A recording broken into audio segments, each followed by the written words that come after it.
Hello students, today we'll discuss the last topic of this chapter, federalism, that is decentralization.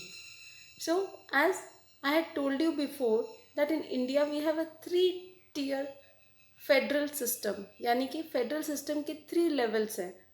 Generally in other countries there are only two levels, that is center and state. But where there are power is divided at further more levels, at the local level, especially at village level, at the rural level. Then in such case we call the system as decentralization. So जहाँ पे centre state के अलावा और ज़्यादा division होता है local level पे, सो ऐसे सिस्टम को हम कहते हैं decentralization. So this is decentralization कि इंडिया में पावर्स का डिवीजन और ज़्यादा लेवल पर है at the local level also.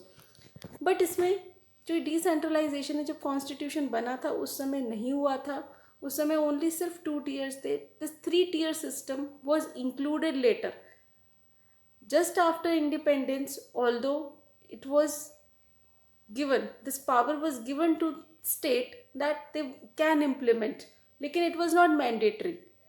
This was declared mandatory in the year 1992. आपको ये year ध्यान रखना है, that is 1992. So 1992 में division of power now are at 2 areas. वो 2 areas हैं, rural and urban. दोनों एरियाज़ में लोकल सेल्फ गवर्नमेंट को इंट्रोड्यूस किया गया है. दोनों ही एरिया में rural and urban. Rural area में the system is known as panchayat raj system and urban area में the system is known as municipalities. So इनको अब हम डिटेल में पढ़ेंगे through the PPT. Students will continue with the topic decentralization in India. So students, as federalism is about division of powers. The more we divide the powers at the local level, the more federal system became very stronger. So this is the reason that in India we have a 3-tier system. Generally federal system में बाकी countries में देखें तो only 2 tiers होते हैं, 2 levels होते हैं, center and state. But जब division और local level पर, lower level पर जब और further किया जाता है, then we call such system as decentralization.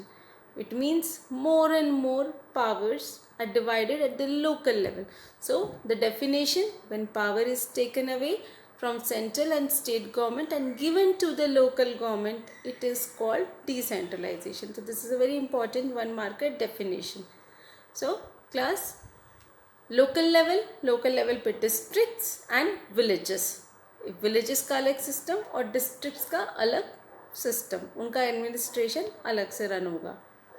Now, why was it required? It's very important question that what is the importance of decentralization in India? Because India is a vast country, it has a lot of diversity, so it cannot be run only through the 2 tiers, central and state. सिर्फ खाली central और state के through ये run नहीं हो सकते. We need further more divisions in order to smoothly run the system. So many of these states are internally very diverse. Even India में states में भी बहुत डाइवर्सिटीज़ हैं, एथनिक ग्रुप्स हैं, tribals.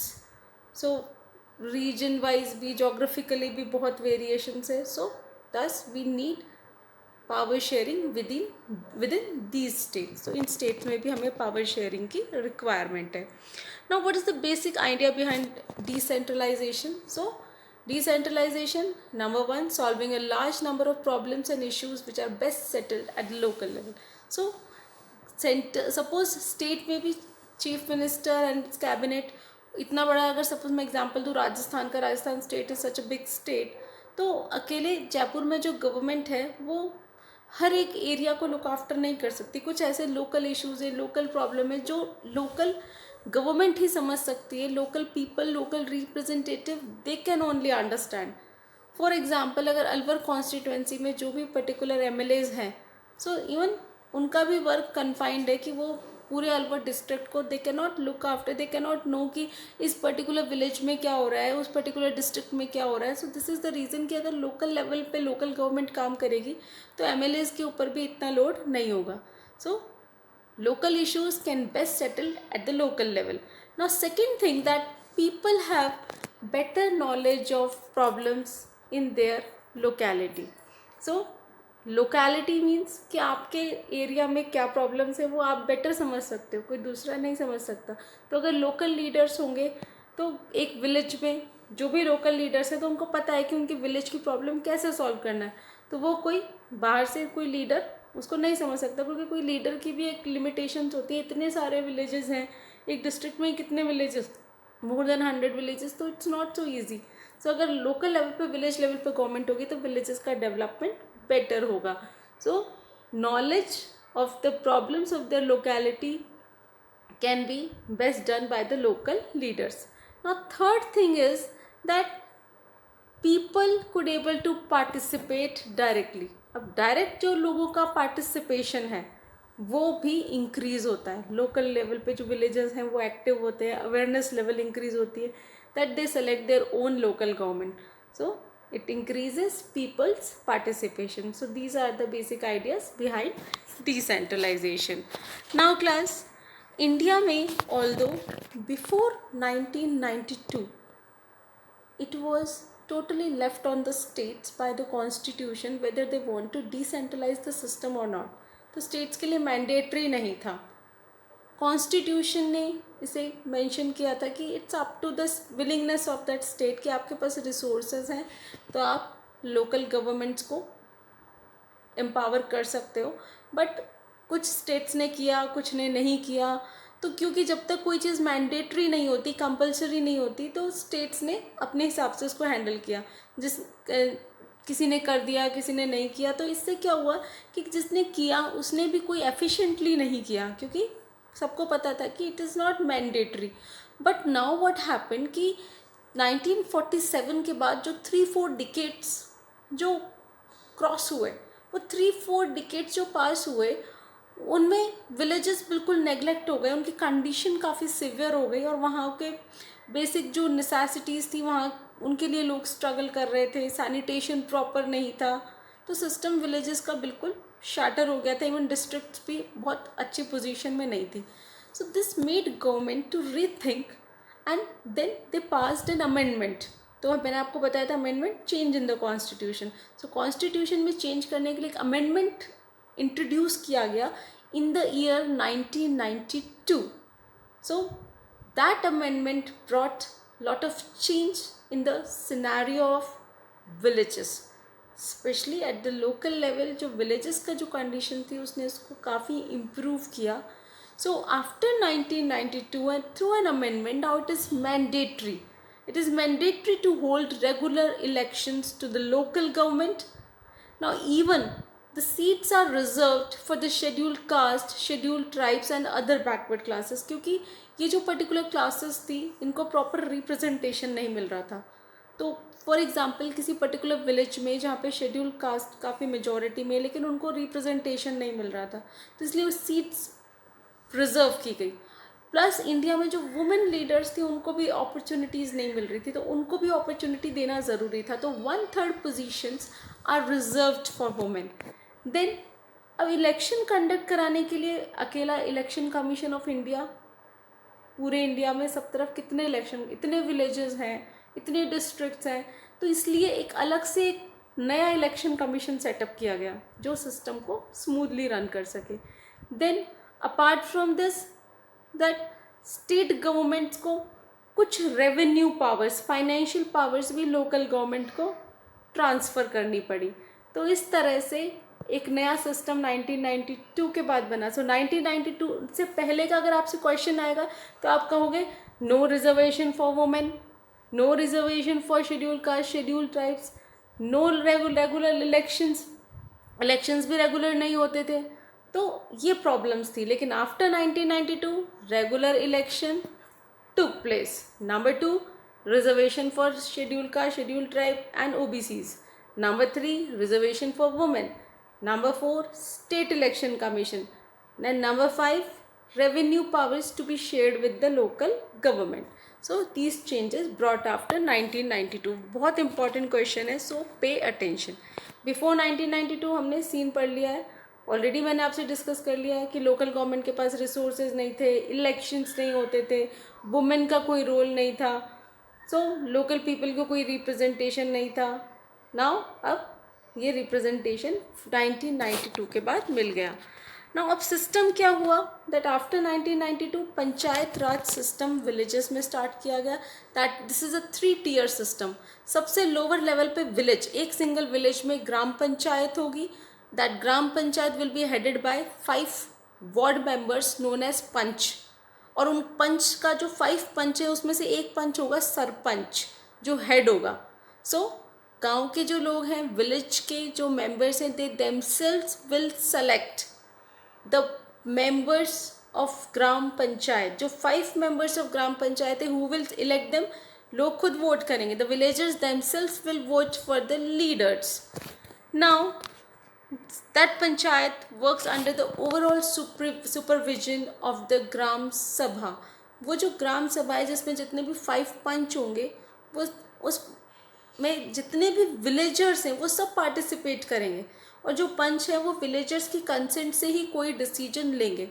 And it is mandatory to meet that gram sabha for at least twice और thrice in a year. So meeting भी mandatory होगी, कम से कम आपको मीटिंग ट्वाइस और थ्राइस इन अ ईयर आपको करना ही पड़ेगा।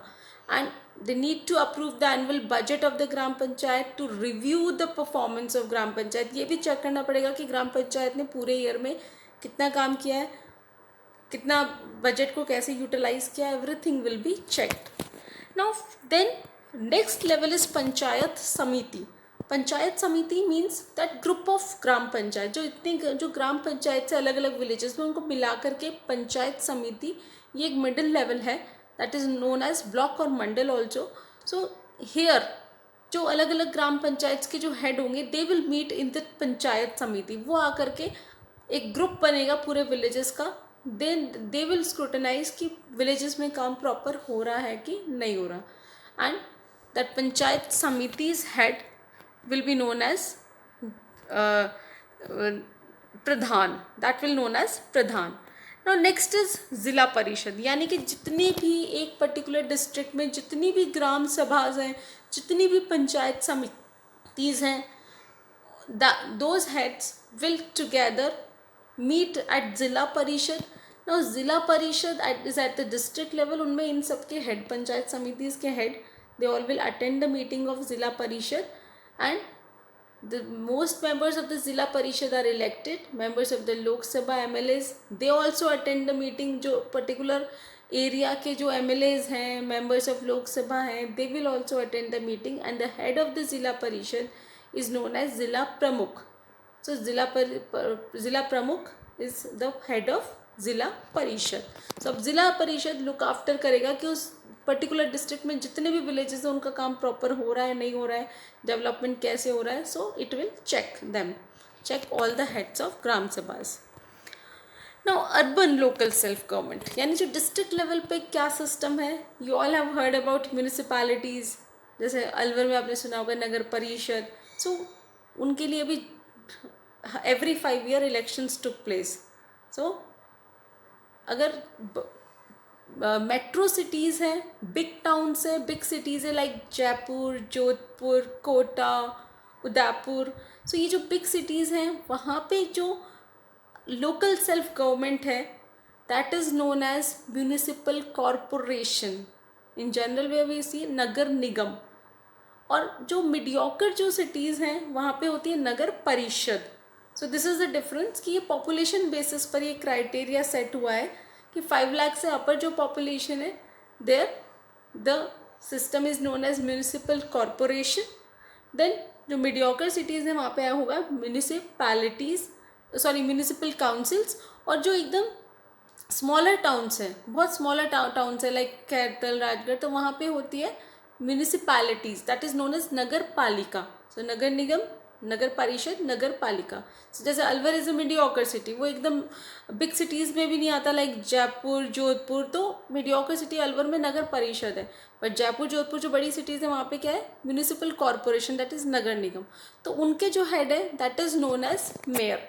The head of municipal corporation is known as mayor. और the head of municipal council, nagar parishad के हेड कौन है, सभापति। आपने सुना होगा सभापति। So the known as sabhapati. So this is the flow chart. Village level gram panchayat, block level panchayat samiti, district level zila parishad. So village level पे gram panchayat head is sarpanch, block level पे पंचायत समिति हेड इज BDO. नाउ ज़िला परिषद ज़िला चेयरपर्सन या zila pramukh. So this is the flow chart कि पंचायती राज जो system है local self government rural level पे ये सिस्टम इस तरह से रन होता है. Then class next is at the system at the urban local government. Urban cities में म्यूनिसिपैलिटीज़, बिग सिटीज़ में municipal corporation. The head is sabhapati that is municipal chairperson and the head of municipal corporation is mayor. Now class next is what kind of difficulties faced by the local government. Local governments को क्या problem, क्या difficulties face करनी पड़ती है. Although अब ये mandatory है कि elections होने चाहिए, but this is quite disappointing that elections although are held regularly, लेकिन उनकी जो meetings होती है ग्राम सभा की वो meeting नहीं होती. ग्राउंड लेवल जो रियलिटीज़ हैं वो ये है कि ग्राम सभाज में मीटिंग्स होती ही नहीं है. So the representative they hardly take any interest in taking the consent of the people. So ये एक प्रॉब्लम आ रही है. The second problem is that state governments have not transferred significant powers to the local government. तो अभी भी उन्होंने local governments को प्रॉपर पावर्स नहीं हैंड ओवर करी हैं, ट्रांसफ़र नहीं करी है. थर्ड प्रॉब्लम इज स्टेट्स ने एडुकेट जो फाइनेंशियल रिसोर्सेज जो लोकल गवर्नमेंट को देने चाहिए, बिना फाइनेंस के लोकल गवर्नमेंट कैसे काम करेगी. लोकल गवर्नमेंट्स की हमेशा ये कंप्लेंट होती है. These are the practical problems कि लोकल गवर्नमेंट्स हमेशा कहते हैं कि हमारे पास फंड्स नहीं है क्योंकि स्टेट गवर्नमेंट हमको फंड नहीं देता. तो these are the 3 important difficulties that you need to take care. Keyword number 1 meetings of gram sabha not held regularly. Number 2 powers are not transferred to the local government. Number 3 local government do not have adequate resources. They do not get resources from the state. Although ये difficulties हैं, problem है, लेकिन अगर हम positive side देखें, positive aspect देखें तो there are various achievements of local government also. Local government के achievements भी हैं. Like local government का achievement है that it is the largest experiment in democracy. ये इंडिया के लिए बहुत प्राउड की बात है कि इतने लोकल लेवल पर इंडिया ने एटलीस्ट ये इंश्योर किया कि लोकल लोगों को पार्टिसिपेशन मिले, सिस्टम स्मूथ वे में रन हो सके. काफ़ी कंट्रीज़ हैं they are not even ready to transfer powers at the local level, but India ने ये इनिशिएटिव लिया. This itself is a big thing. Second important is that now we have 36 lakh elected representative in the panchayats and municipalities all over the country. This is a big achievement for us. Then next is that it has deepened our democracy. हमारी democracy को इसने काफ़ी strengthen किया है, हमारे federal system को इसने बहुत स्ट्रॉन्ग बनाया है. और वर्ल्ड में ऐसा एक्सपेरिमेंट कहीं और नहीं है. This number is bigger than the population of many countries in the world. तो ये एक बहुत बड़ा अचीवमेंट है. Now next is it increase the women participation. जो वुमेन एम्पावरमेंट है वो इंडिया में definitely because of local self government ensure हो चुका है. और इवन जो विलेजेस में जो वुमेन जो are confined to their homes, now they became very active now. अब वो काफ़ी एक्टिव हो चुकी हैं. So this is the major achievement of local self-government. So I hope students you all have understood this thing. Now this is the end of this chapter. Thank you students.